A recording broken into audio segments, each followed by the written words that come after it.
Welcome back to the weekend show. You're still watching the lifestyle segment. Our topic of discussion is still rape and gender-based violence. Joining us to discuss this now we have Dr. Zainab Shinkafi-Bagudu. She's the founder and CEO of Medicaid Cancer Foundation, also the First Lady of Kebbi State, and she is the director of the Union for International Cancer Control. She's done a lot of work in supporting the rights of women. Welcome to the weekend show, madam. Thank you for having us. It's also my pleasure to welcome Bukky Williams. She's an advocate, she's an activist. Yesterday she was marching for women, and she's the executive director of Education as a Vaccine. Welcome, Bukky. Welcome, ladies. It's always a pleasure having the both of you on the program. I mean, you both have advocated for the rights of women for so long, and you guys possess such intellectual prowess that when you speak on this topic, people listen. I'll start with you, Your Excellency. I found it quite, first of all, I must acknowledge the fact that you have not been elected into power. So your position or your roles or the power in which you have is limited. However, I found it quite heartbreaking that when I realized that Kebbi State has not domesticated the Child's Right Act. As we all know, the Child's Right Act protects children, protects anyone under the age of 18 from sexual molestation and the cases of rape and sexual-based violence that we're seeing today. Your Excellency, what can be done? What can you use your good office as the wife of the governor? How can you use your good office as the wife of the governor to advocate that this act is domesticated in Kebbi State? Well, thank you very much for that question. I hope that all the stakeholders are watching. This is something that has been very, very touching to me, in as much as laws are made to be, I'd say, domesticated and enacted, and the whole issue of following them is another issue. But yes, you're right. Kebbi State is one of the states that has not domesticated not just the Child Rights Act, but the VAP Act as well. And since the beginning of my husband's tenure in 2015, it's something that I have been working with the development partners such as UNICEF, UNFPA, the ministry, government bodies, the Federal Ministry of Women Affairs, and also platforms like the Nigerian Governors' Wives Forum to try and get domesticated. There are some other states that haven't done it, particularly in northern Nigeria.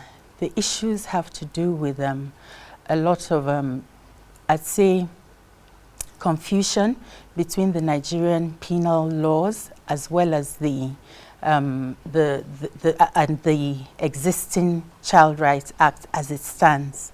The argument is that the act and what it's calling for already exists in our own laws. So why do we need to do it again? And my argument is, why don't we? Why don't we simply do it?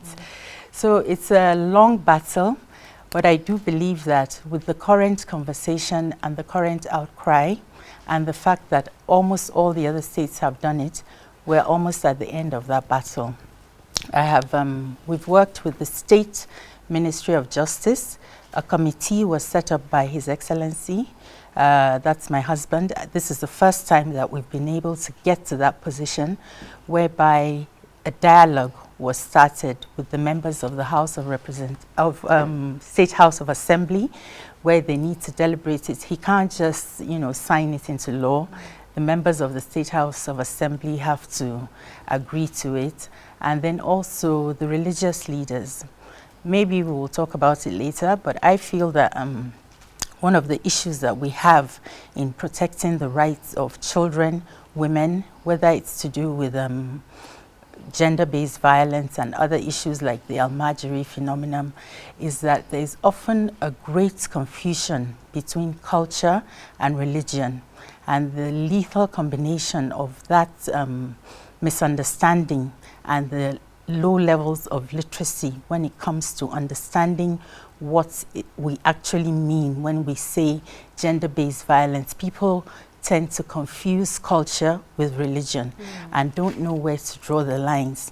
So starting a conversation with the religious leaders that actually understand what the religion, I'm talking about Islam now, which is the predominant religion in that area, what the religion says about these vices, you know, be it drugs, be it almajiri, be it gender-based violence, is very important. So we've been able to key into that as well, to find the leaders, both traditional and religious. There's nobody really that will come out and support these things. It's just finding a way of explaining it to the population. So there has been a lot of efforts, there is a lot going on, and I do believe that we're almost at the end of that road, and I'll be able to stop being shamed. No, I have to clarify, I'm not casting any aspersions on your character. No, I That's know why you're not. I wouldn't prelude. have come, Yeah. but I very happily talk about, not happily, it's not a happy topic, Yes. but if I had any inhibitions about it, I wouldn't come, or I wouldn't pick these topics, but I Yes. talk about it very openly. I'm so glad you brought it up, and I do hope that our speaker is watching, the relevant members. I hope His Excellency is watching, sir. I hope that everybody is listening, and all the advocates that have been helping me. We have so many civil societies in the states that are pushing for this, and I hope that we'll be able to get it done soon. Thank you, Your Excellency. I must, Thank you. I must commend your courage to come here and speak to these issues. Religion is a topic people shy away from, but I've seen your advocacy when it comes to cancer and cancer victims and survival, and so it's good that we know that even beyond your position, this is something you're passionate about, and you can come and say, whatever the consequences, let me speak about it. But Bukky, I saw you on the streets yesterday. This is not the first time you've been here. Anytime there's an issue, you're everywhere talking about it. And education as a vaccine, I think this is a good time to even talk about this. What's your reaction to all that is going on? Because it's so sad that we have to even tell people to stop raping girls. Right. It's already a crime. Yes. We are literally begging people to stop, and I find it hard to understand. So if we've been talking about it every other year, once there's a report, we come out and talk about it, then it happens again. Let me hear you. What's your reaction to all that is going on right now, and why this is important now? Yeah, I think for a lot of us, especially those of us who've been doing this work for quite a long time, is that this has been a very emotional week for all of us, because this has been devastating in big and small ways, right? Because we have been talking about this for so long. We've been pushing for the Violence Against Persons Prohibition Act in states where they don't want that. We've been pushing for the review of the Penal Code. We've been doing everything in there to put the legal frameworks. But for those of us who do this work, we know that not just criminalization is going to work. We need to change the hearts and minds of people. And that really means going into the belly of the beast, of addressing culture, religion, mindsets, because there is a mindset that we know that does not believe that men and women are equal, boys and girls are equal, and that there's a sense that men and boys have a right to women's bodies. And that based on that understanding that is reinforced by culture and religion, whatever happens, happens. So it's easy to blame the girls. Why did you go to the house? Why did you wear that dress? You know, well, why did you talk to him like that? Why did you make him think it was okay? Why didn't you fight him or box him? You know, as if we all out there are kung fu fighters. Do you understand all of these things? And that consent is something that needs to be given, and it needs to be enthusiastic. It's not that you need to coerce it. And I think changing that is a long, long process. It really is. And more than anything else, as advocates, there's this bitter pill that we swallow, that we do a lot of work to be able to get to this kind of moment, to take advantage of it, to really show what's wrong. Because I think what Uwa's death, unfortunately, may she rest in peace, really showed us was that there are no safe spaces. And we've been saying that for years. She was in a church. She was reading. So what could she possibly have done differently? So there was no argument. You couldn't say she was going clubbing, she left her parents' house and was going to some boy's house. None of it. She went to a church. which for many of us, when you're scared, tired, when you need help, that's where you go. And she was raped and killed in that space. And so I think it was just a wake-up call for everyone else to be like, okay, yeah, we need to open our eyes. This cannot continue. We're all sitting targets. There's nowhere that's safe for a woman or a girl in Nigeria. And I think that's why you could see people willing to go out to the streets, knowing that Corona is still outside, because we needed to make a statement. But we know that it's not going to stop there. So now is the time to push for domestication of VAP in all of the states. Now is the time to ensure that the police realize that they play a critical role in making sure they're investigating these cases. It's time for our justice system to realize that they need to interpret the law properly. It's time for community leaders to realize that they need to show that there's zero tolerance for rape, for assault, for rape jokes, you know, for looking at a 2-year-old and being like, she's growing bomb already, like those kind of things, to really stop and nip those things in the bud, to say we really believe that there's zero tolerance for this. Because what happens is we lose our daughters. What happens is we lose our wives. You know, what happens is that we lose people that we care about. We lose people who matter to us, and that needs to change. Okay, you know, honestly, I get so, I don't want to say I get emotional, because I try not to get emotional when I'm talking about topics like this. I want to talk from a place of authority, a place of logic. But this happens. We see a 2-year-old being defiled by her father. We see a 4-year-old. I do a lot of work with women and girls empowerment through my foundation, the Osasu Foundation. And I remember when I was investigating this issue of child marriage, I went to Kano State and I spoke with the traditional rulers, the Islamic clerics, everyone. And the response at the time, the initial response before we went about with our education campaign, was that, well, you know, the Quran says when a woman is developed, you know, so it doesn't matter what age she is. When she's developed, you know, we can marry her off. So it doesn't really have an age limit. But we see religion, culture, tradition being used to justify this injustice that are meted out against girls and women in our society. And I have to, first of all, thank male allies like my co-host here, Andy, who for every single instant is speaking out against these injustices. We need more allies like him. We need more men who would want to educate themselves on the subject matter. Educate other men. And educate other men and stand with us. And I was having a conversation with my cousin the other day, and he said, Osasu, I think we're going about this issue the wrong way. We've been campaigning with the same rhetoric, with the same information for so long, and we're not seeing changes. Why is that? Because we're not sitting back to re-strategize and take a position on, okay, what is not working and what is working. And he said to me, there are different kinds of rape. In secondary school and in university, there's something known as R&B, rape and beg, right? So if your children are watching this, I think now is the time to maybe switch the television channel, or maybe listen have a conversation with them after. But in university, men apparently they would start, you know, with the foreplay with the woman, and she's saying, no, I don't want to go any further. Then they go ahead and rape her. And at the end they beg, then all of a sudden they get into a relationship in a week or two. Is this warped mentality of R&B that they thought was okay then? And he said to me, now men are looking and they're realizing that is not okay, that is rape, that is sexual assault. So I've told him, so for men in those cases, they need to now go back and seek restitution, not necessarily by calling up the victim, or remember what I did to you in 1995, no. But how can you now educate younger men that are coming after you that this is not okay? No means no. No doesn't mean maybe. No doesn't mean keep trying, keep pushing. No doesn't mean yes. No means no, leave me alone. So how do we sit back and re-strategize our message? Because what we've been doing is not working. I'm sure you would agree with me. We need to do something different. We need to teach our male allies. We need to raise our sons that women are not to be dominated. Women are not a species to be dominated. They are not under you.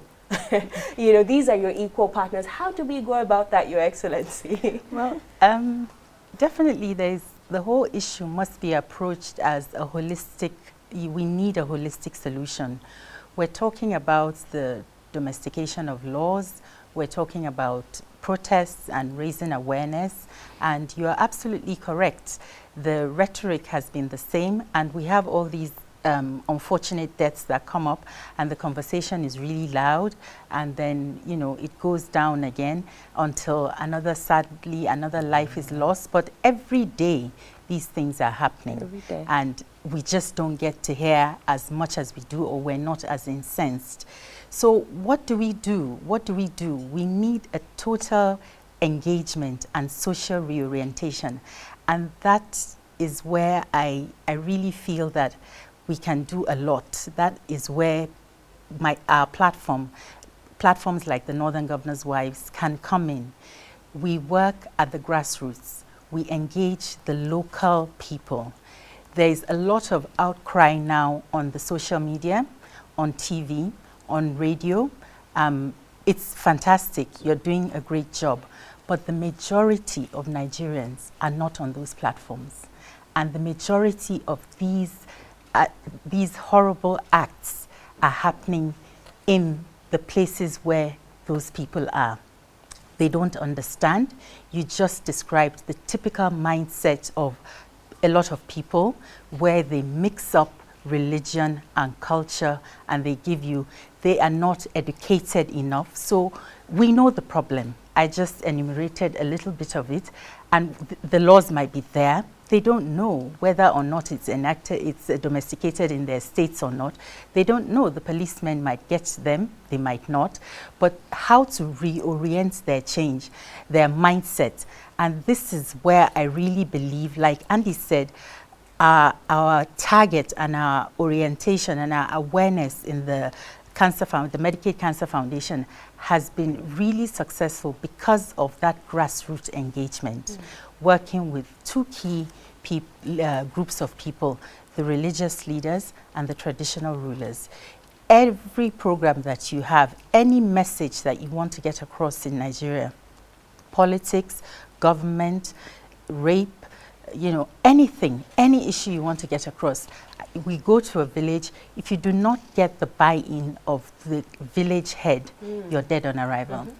You can go with whatever goodies, anything you want to take. If that village head does not call his people and say, do this, they will just take whatever you bring and go away, and they will not do what you want. So we must find a way of engaging these people. And we have been working on that. We have some neutral mediators that I won't mention because they might not want me to, but that are trying to bring together the two groups, I'd say, of the progressives and the conservatives. There are people that have a progressive mindset, and there are a lot of conservative, very highly respected, I'd say, leaders, in particularly if I limit my thoughts and my words to northern Nigeria now, that if they speak, they're listened to, and you'd be surprised how far their voice goes. And we're trying to get them to buy into this. Fundamentally, they buy into it, but to get them to come out and openly speak about it so that they speak to the people at the grassroots continuously in a sustained way and educate them the way we're doing now, in the way that they do when they're preaching about the religious, like during Ramadan and so on, and talk to this issue openly. The biggest problem we have in the North is that we're not talking about it in the places that matter. We talk about it on Twitter, we talk about it on Facebook, on AIT, but in the places that matter, in the villages, we're not talking about it. Openly, let the village head call them together and really address the issue. Not just the child is raped and the mother just covers the mouth. Please, please, please don't custody. Exactly, and she won't find a husband to marry, and you know, sorry, let's leave it like that. It might be the father, it might be an uncle, it might be a neighbor, you know, or even the boys, like you rightly said, it's happening to everybody. So that is one way to bring together, to allow the conversation to start at the grassroots level. Real social engagement. And then we have a lot of civil societies that are doing great jobs, and they are doing the work as well, orienting men, orienting boys from a young age. I sit on the board of one called WARIF, War Against Women at Risk International Foundation, and they have this very good program which is called the Boys Conversation Cafe, and they orient young boys. They go to schools and talk to them. We've had quite a couple in Kebbi and some other northern states, and the whole idea is to just engage boys from an early age, talk to them about how to treat women and how they should be treated as well, because they do get abused, and what they should do and where they should also find help and what to do. Another key thing that we have to look at and can help us is women economic empowerment. When a woman is empowered, she has that confidence, and it's harder to abuse her or to abuse her children, and she will keep quiet. Usually it's when there's low economic power in the family, that is when they have to keep quiet. But in my own mindset, the key message or the key solution is engaging the traditional gatekeepers of our society in a way that, not on media, not in a noisy way, in a way that they can actually have this conversation and start to re-engage and reorient the mindset of our people at the grassroots. I quite agree with you, Excellency, because we've seen success stories from that. As I said, we went to Kano for the foundation, Ungogo local government to be specific, and we engaged Islamic clerics and traditional rulers who at first told us it's part of our tradition, it's part of our religion. Then when we told them, okay, what really is the main catalyst for sending out your children at such a young age, and it all boiled down to finances, economic empowerment. So I told them, how about when your daughter is more educated, she can actually work and bring more income home, generate more revenue for your family, and remove you from this poverty in which you're marrying out, so you can, remove from your family. And the mindset changed.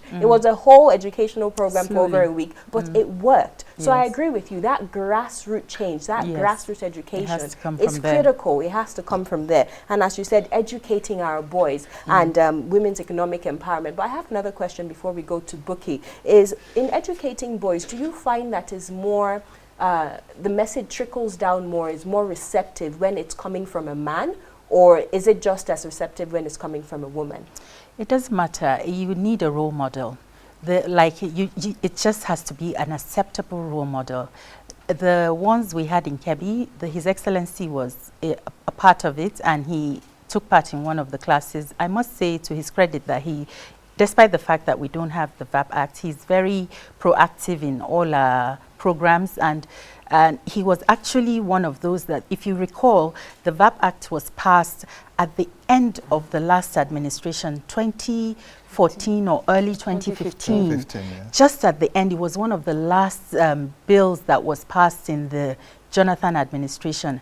And if you talk to people in FIDA and all the bodies that pushed for it, he's the bee's knees. I was hosting them in my house because he was one of the people, or the main person, that actually pushed for that bill to be read under the Senate President then, David Mark. He made them do it in a way that was acceptable. So he was one of the role models that we used, or the main role model that we used, in fact, during the conversation cafes. He went around the clubs that we were having, that Warif had for us, and talking to the boys and making them, using the Quran, using the Bible, to quoting verses on what exactly is right and what isn't right, and how they should respond, and who they should go to, who their authority figures are, and who the lines are. I mean, the whole class teaches you all these things, but I think the key thing is to have what they see as a role model. It could be a movie star, it could be a celebrity, it could be somebody in their class, in their school, their teachers, but it doesn't matter if it's male or female, somebody that they feel comfortable with and they trust. That's it. Do you agree with that? To a large extent, definitely has to be somebody that they trust, but one of the things we do realize is that men listen to men. And men and boys listen to men, because then they feel, that this person really understands them and sees where they're coming from. And, there was a report that was done by Voices for Change called Being a Man in Nigeria. I think all of us should actually read that report, because it's interesting when you have a one-on-one conversation with a man, about doing duties that are considered women's duties, right? The cooking, the cleaning, the things like that. And you explain to them, like, would you help your wife in the kitchen and everything? And they would say, yes, of course. Like, what's the problem? We're both in the house together. However, the answer changes when you ask them outside of their home, right? When there are other men standing around, when there's somebody that they trust standing around, then it's like, no. I'd be mad. Oh, yes. Or like, just like, maybe once in a while, she's feeling sick or she's pregnant. It's not a problem now, but it's not my job. I'm just helping. I'm just helping her. So it's because they also feel like, the idea of what we talk about toxic masculinity, right? They feel that they would not be seen as a man anymore. They will only fulfill these gendered traits, right? Of being woman rapper and all of those things. So I think until we start to shift that and they see other men who are starting to shift that, like, when you see now like a man is saying like, yes, I'll change my child's diaper, it's my child. Or I would, bathe my child and all of these things. And I think that shifts the way we then think about it. What are we reinforcing in society and seeing that this is what a man, this is what a boy is. You understand? That's really what it is. And just to respond to some of the questions that you asked her, is that I think what we realize is that this is a really big problem. And there's just not one solution, like you were saying, it's holistic. So we have to address it at so many different levels, at different times, to just make sure that we're covering everything. And that's what makes this difficult, and that's why this has been a long struggle. And the truth about also changing people's mindset is that you can't do it in a day. You can't do it in a week. It's a long-term process. It really is. And we've gotten to a point in Nigeria, and I think we need to at least be able to say that in 4 or 5 years ago, were we talking about consent? No, nobody was having a conversation about consent. They were like, please, what are you talking about? Do you understand? Because consent to them was, as soon as you stepped into somebody's house, who's your boyfriend, that's consent. If not, why are you there? Do you understand? But now we're like, no, actually, her coming to visit you has nothing to do with consent. Consent is the conversation, right? And it has to be enthusiastic. And we have to actually be able to say, wow, we've come to a place where we can actually have this conversation. So we can pat ourselves on the back. A little bit. Okay. And to be able to say this works and that we must continue and that we must invest in continuing those conversations. And we can start having it in an age-appropriate way. You don't only wait until they're 14, they're 15. You can start teaching them about bodily autonomy from a very young age. And you can do it at home. You can do it at church. All of these things to be able to explain to them, like, nobody has the right to touch you unless you say they can touch you. So as you grow older, you get to understand that. We can start teaching what a healthy relationship is from a very young age, that somebody who respects you, who listens to you, that's a healthy relationship. Not somebody who's jealous or who's like, I'm so overwhelmed by attraction for you that, I had to rape you and then you will not be able to beg at the end of it, of those kind of things. Or that, if you're not in a relationship as a woman, you're not fulfilling your womanly duties. That it's okay to wait for the right person and things like that. And I think that kind of education, it has to be at every level. We have to do it in so many different spaces and keep reinforcing it in those different spaces. And that's really the way change is gonna happen. And we need to keep pushing for that. And I think our biggest thing right now, because that's, I feel like being the issues, is that the leaders that we listen to have kind of not bought into that conversation yet. Right? We have very few, like her and her husband, but we need more. We need more of them being able to say no. And I think that's why the House of Reps resolutions was so critical, to be able to say, okay, yes, we as a house actually do think, rape is wrong. People were laughing at the fact that the minority leader said they should put castration as a punishment for it. But like showing that these conversations are happening and that we've gotten to a point that even the leaders are like, this is bad.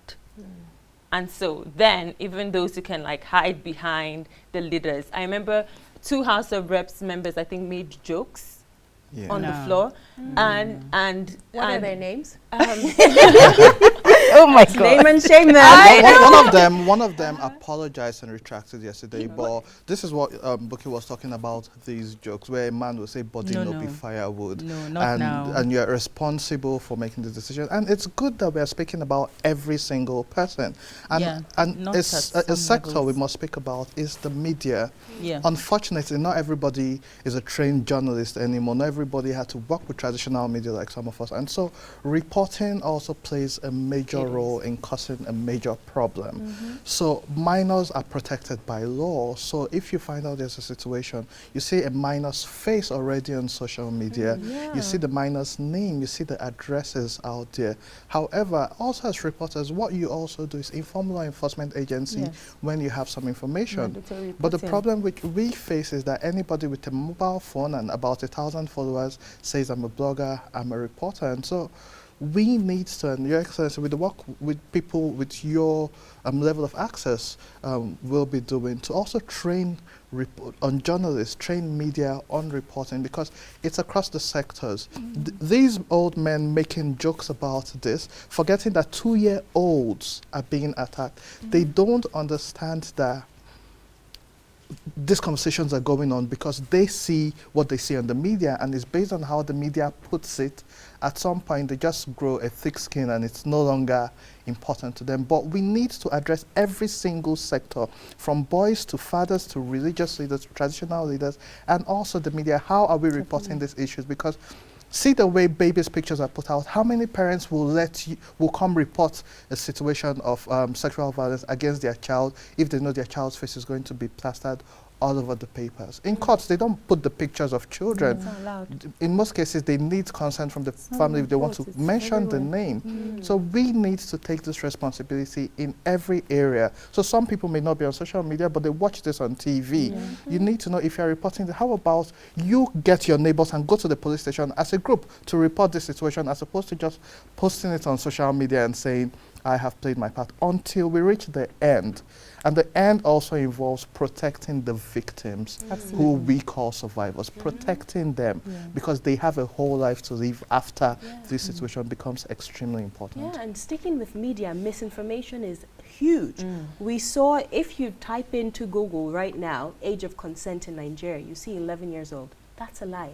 Age of consent is 18. It's stipulated in the Child Rights Act, it's stipulated in the VAC Act, it's stipulated in the Sexual Offense Bill. It's 18 years old. If you're sleeping with somebody that's under the age of 18, you're a predator and you'll go to jail, right? So we need to start pushing correct information, you know, on our social media pages, on our traditional media platforms. We need to say that which is factual. I was saying that I believe that media is such, on my other show, I was saying that I believe that media is such a good investment for everybody, businessmen, businesswomen, because it's so cheap. Anyone who has a cell phone, has a social media account, is now a media entrepreneur. You can make money off of that. You can share content in which promotes equity, justice, gender equality. You can use your media platform to earn money and also promote social change. So what are we doing as citizens of this nation in promoting these gender equality and equity in our nation? Unfortunately, we ran out of time. We could still talk more about all of this. So many aspects we didn't touch. We touched on the survivors. That's another very important aspect. And you know, we have to keep on, as Bukky said, the conversation must continue. You know, we have to keep pushing forward. I feel a little weight lifted off my shoulders because you said we've made some change. That makes me a little happy. You know, we've made some progress. 5 years ago, as you said, we weren't talking about this, but now people are. Men are calling, okay, Osasu, how do I educate myself? How do I educate younger people? So I love this. It's great, you know, but I just wish it could be done in a more rapid way. I wish,